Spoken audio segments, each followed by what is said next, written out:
जो कथा भागवत में भगवान के विषय में बताया जाता है। मैंने कहा वे झूठ बोलते हैं। अगर कोई इंसान बीमार होता है तो कहां जाएगा बोलो? राम मंदिर जाओगे या अस्पताल जाओगे? कहते हैं गाय का गोबर खाने से कैंसर ठीक होता है, तो बताओ भक्तों, इलाज के लिए विदेश क्यों जाते हो? समझो जरा।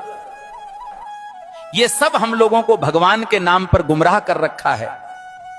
और जब यही लोग कहते हैं धन दौलत त्याग कर भगवान की शरण में आ जाओ, और खुद कहीं पर भागवत कहने जाते हैं, लाखों रुपये लेते हैं। ये मायाजाल ही तो है। भगवान की शरण में जाने का मतलब यह थोड़ी है कि अपने शरीर का ध्यान छोड़ दो। जो शरीर भगवान ने दिया है उसकी सेवा भी तो ईश्वर सेवा है। जब बुखार आता है तब राम की जगह दवा ढूंढते हो। जब जीवन भर की परेशानी हो तब बाबा का झूठा गोबर इलाज क्यों बन जाता है?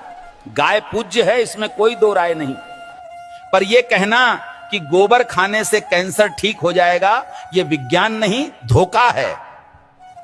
जो कथावाचक कहते हैं धन दौलत छोड़ दो, भगवान की शरण में आ जाओ, वो खुद लाखों के हवाई सफर करते हैं, एसी पंडाल में रुकते हैं और पाटीदारों से लिफाफा लेते हैं। तो त्याग हमें क्यों सिखाते हो? तपस्या की राह हमें क्यों दिखाते हो, जब खुद तुमने उसका कोई अनुसरण नहीं किया? भगवान के नाम पर डर बेचकर जो अपने महल खड़े करते हैं वो संत नहीं, व्यापारी हैं। सच्ची भक्ति वो है जो आंखें खोलती है, ना कि आंखें बंद करवाती है। और आखिर में बात सीधी सी है, भगवान अंधविश्वास से नहीं, सच सेवा और विज्ञान से मिलते हैं। सीताराम सीताराम।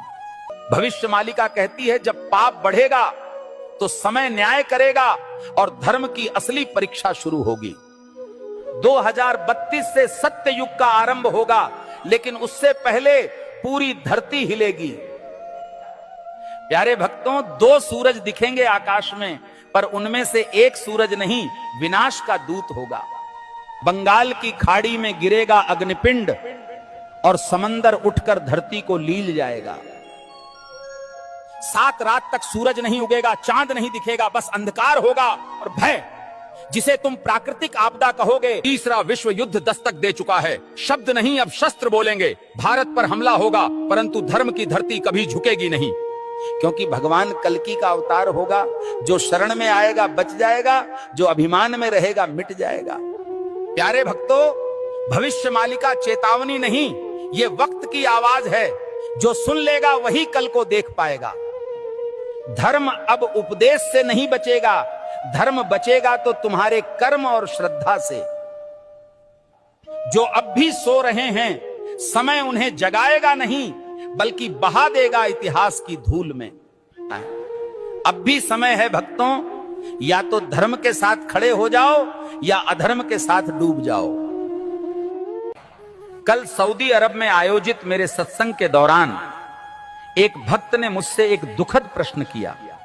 भक्त ने प्रश्न किया, गुरुजी, क्या राखी बांधने से बड़ी बात यह नहीं कि हर औरत को बहन समझा जाए? अरे मूर्खों, राखी के धागे पर इज्जत की एक्टिंग करते हो और बाकी दिन उसी इज्जत को आंखों से नोचते हो। राखी का धागा इज्जत का प्रतीक है, पर नजरें ही इज्जत न दें तो वो धागा क्या करेगा? जो आज बहन कह रहे हैं, कल उसी जैसी स्त्री को घूरते हैं। यही विडंबना है। जिस दिन पुरुष की नजर नारी को सच में बहन समझने लगेगी, उस दिन हर बेटी, बहन, हर स्त्री सुरक्षित अनुभव करेगी। भाई कहे जाने से कोई बड़ा नहीं बनता, उसके विचारों और दृष्टिकोण में सम्मान हो, यही सच्ची मर्दानगी है। राखी की रस्म निभाना सरल है, पर नीयत की सफाई असली परीक्षा है। हे प्रभु, जो स्त्री को देखकर गंदे ख्याल लाता है वो कभी भाई नहीं बन सकता।